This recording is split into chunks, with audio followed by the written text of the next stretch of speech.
talk about legends that you could talk to and spend hours with, just hearing the stories of their careers. I mean, in this new movie of yours, you've got Adam West and Davy Jones that you've worked with. Did you like pick over their brains for days?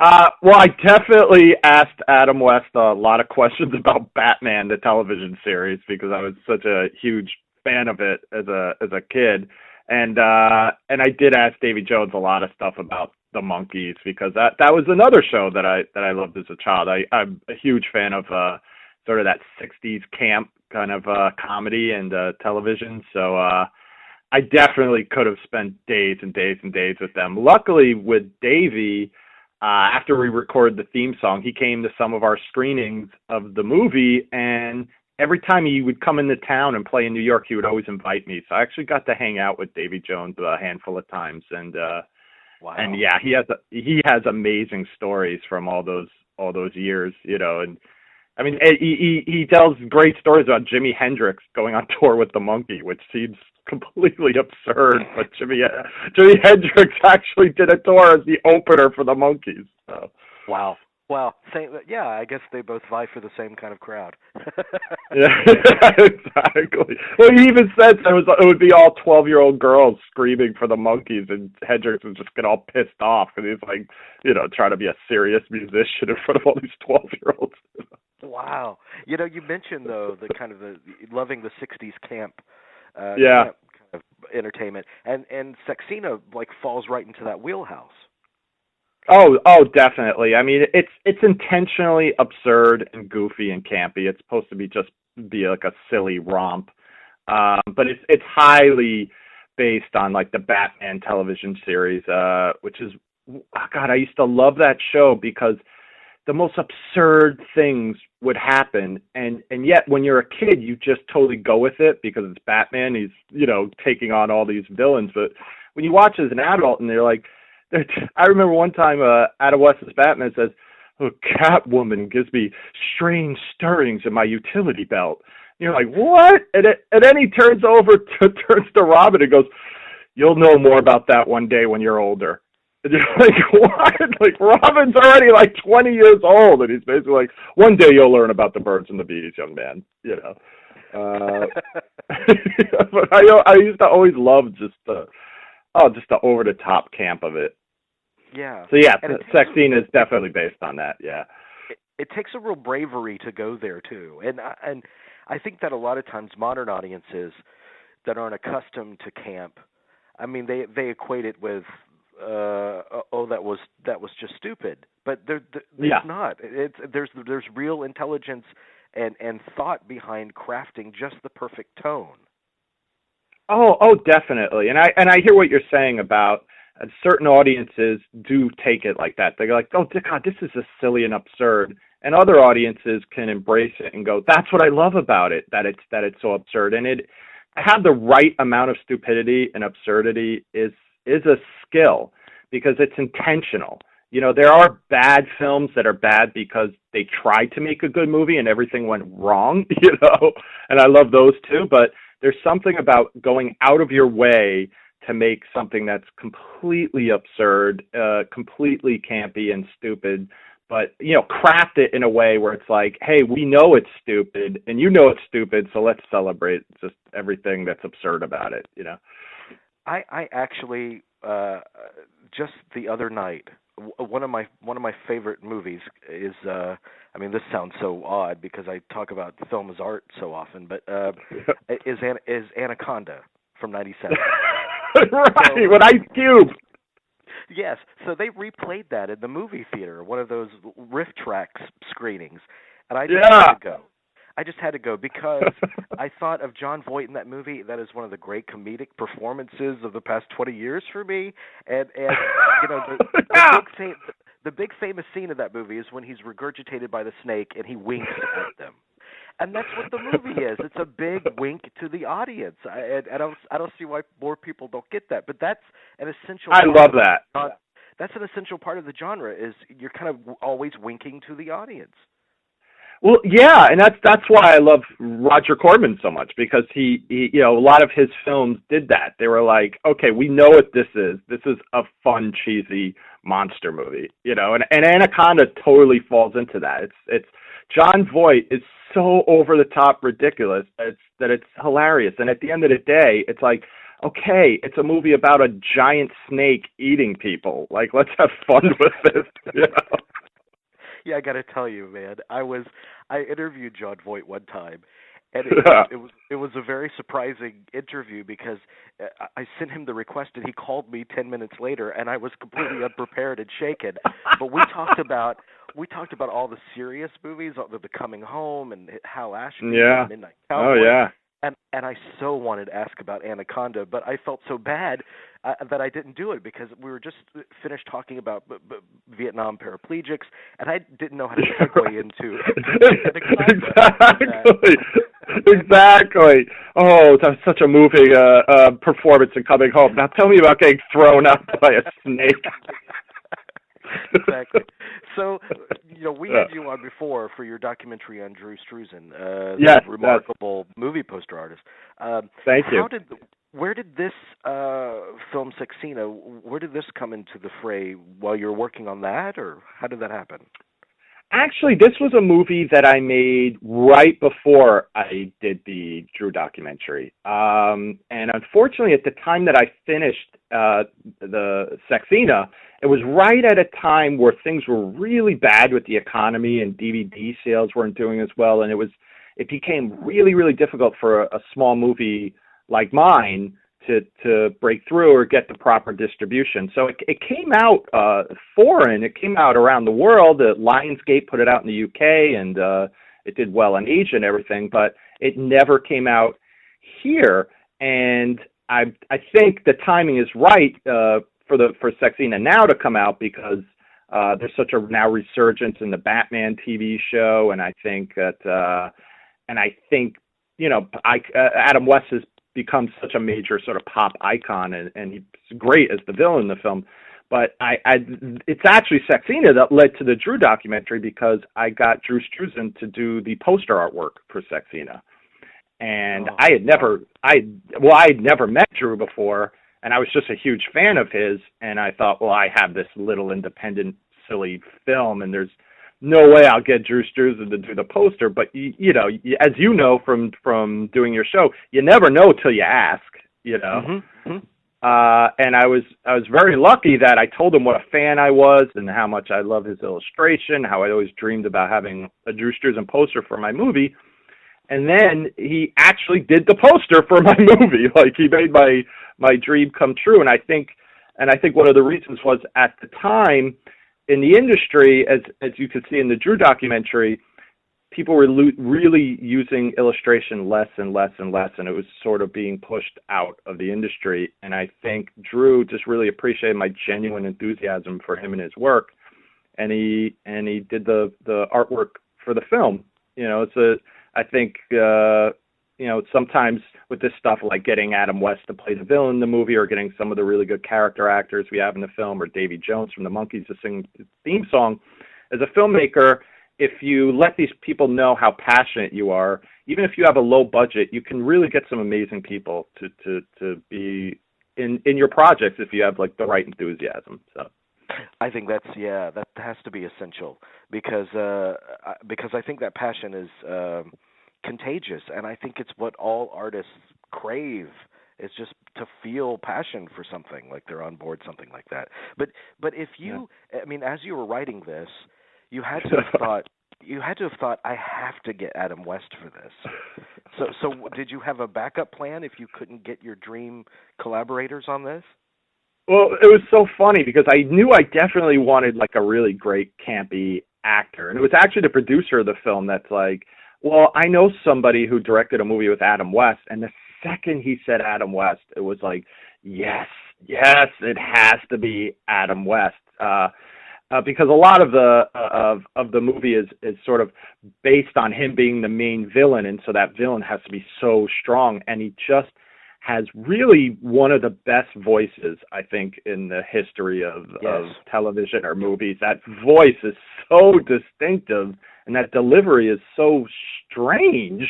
The way he talks. I mean, I think Adam West and Shatner are probably like the two kings of this odd deliveries.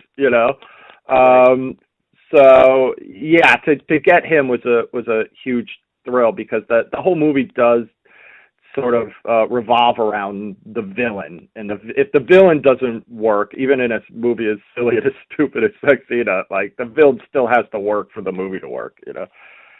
Well, and I think all great artists too are collaborators.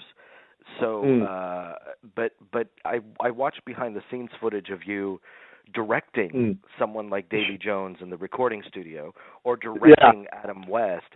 Is that an intimidating thing to have to do, to say, oh, all right, can I tell you to do it slightly differently? Would you get offended? It is intimidating, especially this was my first feature film. So I didn't really have any experience directing people that I admired at that level yet. So it's definitely a weird thing when you're working with Adam West, going, would you mind saying this?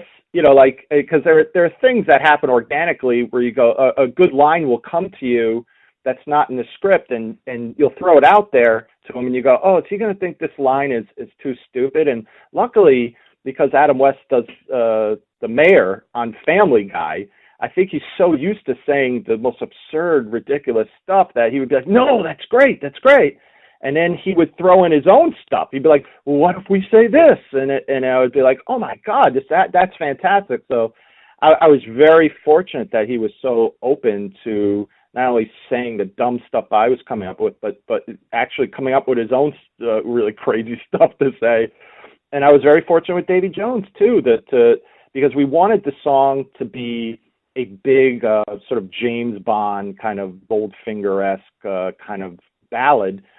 And so we definitely wanted it to be really over the top. And he could have, said, hey, I have a way I want to sing it. But he was very open to going, all right, I get it. This, even though it's a really well done song, it's also supposed to have camp aspects to it. And he played that up. But yeah, it is intimidating, but I really lucked out that they were so great to me. And that's so true, that the Bond movies, I mean, they're different now. I mean, I think they've gone back to the origins of the series, but in the 60s and 70s, I mean, they're camp with a really high budget, but they're still camp. So were they a major guidepost for you in writing this? Oh, definitely. Yeah, and the James Bond movies is also a big influence on Adam West as the villain, because I used to always love Blofeld, the head of Spectre, and he would like pet this cat, and he was very mysterious, And I also, I loved how silly it was, and I mean, the Sean Connery movies are great; they're campy, but Sean Connery kind of grounds it. The Roger Moore movies are particularly goofy and ridiculous. I mean, I think, you know what I mean? Like, that's when they were just like, we're not even going to even try to go anywhere near reality anymore. Like, James Bond's going to go into outer space, and there's going to be a villain with giant metal teeth. It's like, they were so over the top silly. So the James Bond movies are definitely a part of the influence. The 60s camp in the Connerys, it's that 60s style, but also the really over the top ridiculousness of the Roger Moore movies are definitely influenced too. Yeah, and I think that generally, I like a good gritty drama, but I think the realism, it can be overrated. I mean, I think a lot of times realism does not have to be the point of a movie. So definitely. when you're writing something like this, that you're not bounded by conventional narrative or being realistic, is it a freeing process? Oh my God, yeah, because any silly or absurd idea that comes to you, you can do it. I mean, it still has to, you still have to work on the characters in the sense that even if they're caricatures, and even if they're like most of the characters in the movie are like cliches and stereotypes, just like amped up to 11, So but you still have to have the comedy be in tune with those characters, but But yeah, the fact that, I mean, as you saw in the movie, I have a scene where there's the most ridiculous bear attack for absolutely no reason. And it's completely idiotic, and that's the stuff you could do at a camp comedy. It's just like, you could go, you know what? This doesn't really have to make perfect sense. Just the absurdity of or the stupidity of this is alone worth it. You know. Yeah, yeah. So tell me about. We're kind of going backwards because now I Sure. want you to tell me what the movie's about. But tell me about your character of Sexina and what she's kind of facing in this movie. Okay, great. Well, she is a world-famous pop star who is also a private detective, and she tries to fight crime and corruption in the music industry. And in this film, she has to stop an evil robot boy band that's created by Adam West's character, the villain in the film.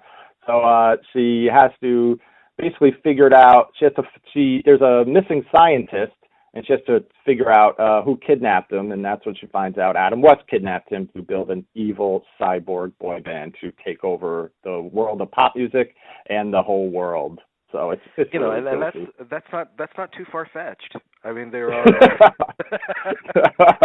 I could see the existence of some evil cyborg boy bands out there already. So. Well, I definitely. Yeah, sorry. No, go ahead, please. I definitely wanted to sort of make fun of pop music, and one of the things that I get into in the Drew documentary, this is one of the actual few parallels to the Drew documentary in this movie, is how technology keeps moving forward, but a lot of times the art suffers for it, you know, so you have all this new technology, but poster art isn't as good as it used to be, and I feel the same way about pop music, whereas you know, is all this new auto-tune and all this stuff that can make you sound perfect making the music any better? You know, I don't think it is. So there's a lot of sort of making fun of boy bands and pop stars and that sort of thing. But I also try to do it in a good-natured way because there is a reason people listen to this stuff, you know.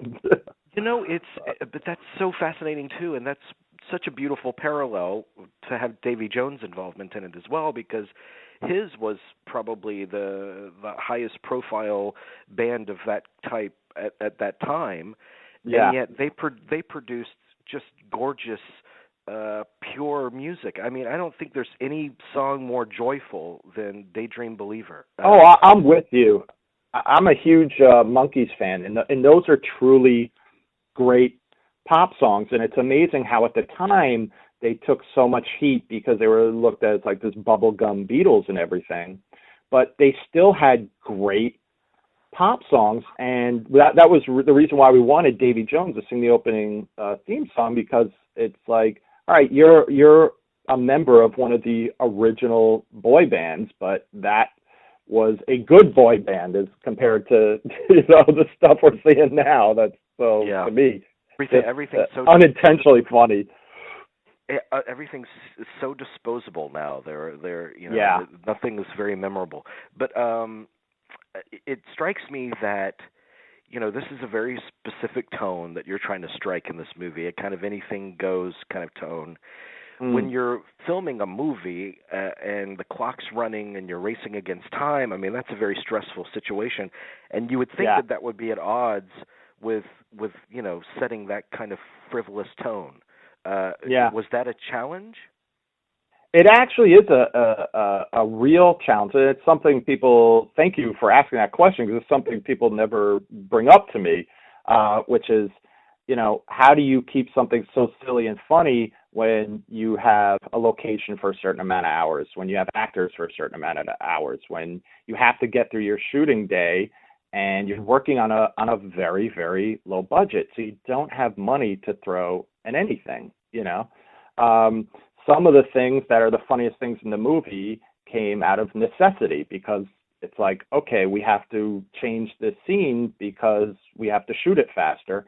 And sometimes that on-the-spot creativity adds to something that you never would have thought of, Other times it's literally about just doing it because, it might be stressful, but it still has to be funny and everything. And so, the audience will never know which days we were having a lot of fun and which days we weren't, because in the film, as you said, it has to be a constant tone of silliness and ridiculousness. And that's one of the things I'm proud of in the movie, is that I think the tone is consistent through the whole thing of, okay, this is absurd and anything can happen. And good things do come up on that day. There's good improvising that happens as well. That adds to the comedy too.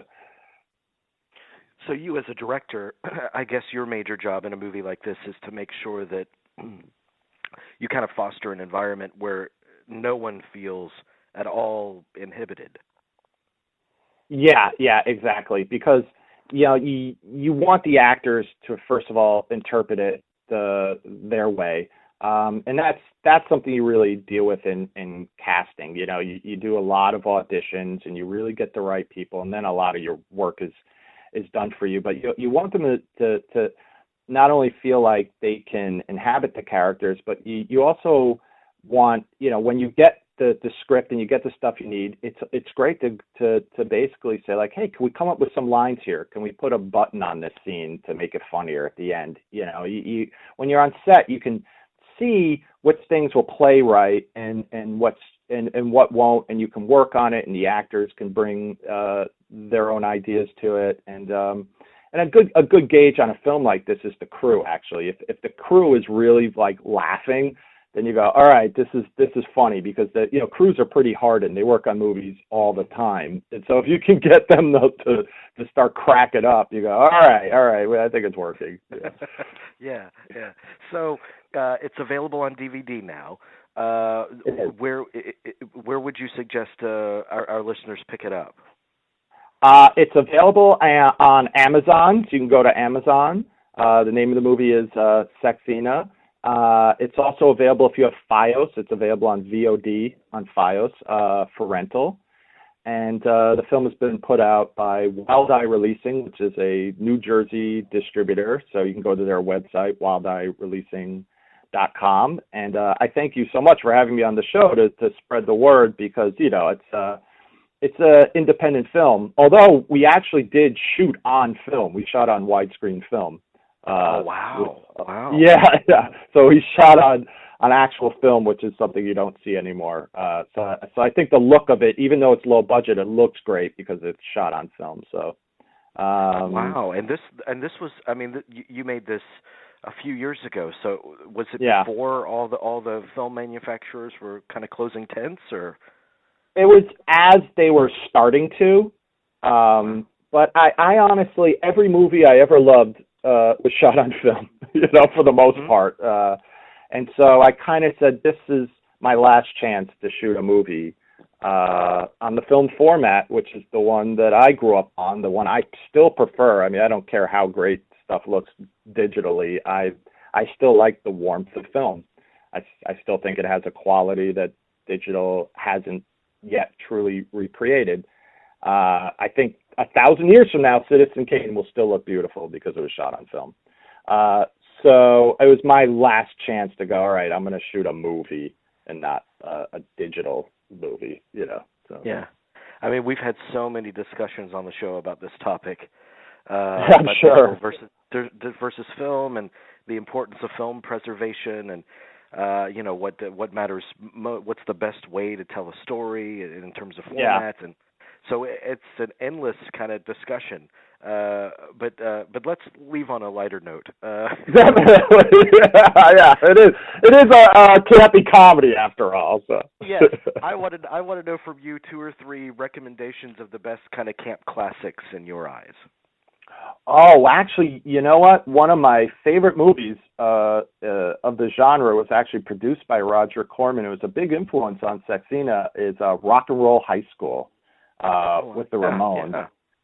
Yeah, that is one I love because it's, unlike most Roger Corman movies, it's very sweet-natured. Like, there's no sex in it. There's no violence. It's the Ramones have great songs and they're really hilarious, and it's just a fun, goofy, lighthearted romp. And there's also movies that I love that I think that most people would think are just terrible, like Hudson Hawk with Bruce Willis, which is a truly out there movie. Like, love it or hate it, it's really a bizarre film. It's totally unique to itself, and I guess you can never go wrong with Plan 9 from Outer Space, which is probably the mother of all cheesy cinema, you know.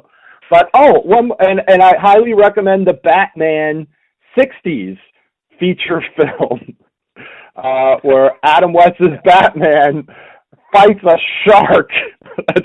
Like a giant rubber shark attacks him, and he has to spray him with a bat shark repellent. So that's a good one. Wow.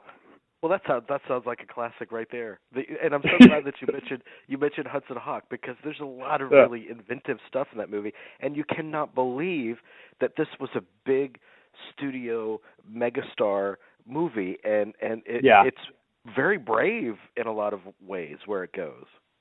Well, they would never make a movie like that now, and especially when, you know, you have Bruce Willis, who's so famous for Die Hard and everything. The fact that they put him in basically like a Looney Tunes cartoon, I mean, this movie defies any reality. Like, people jump off of buildings and nothing happens to them.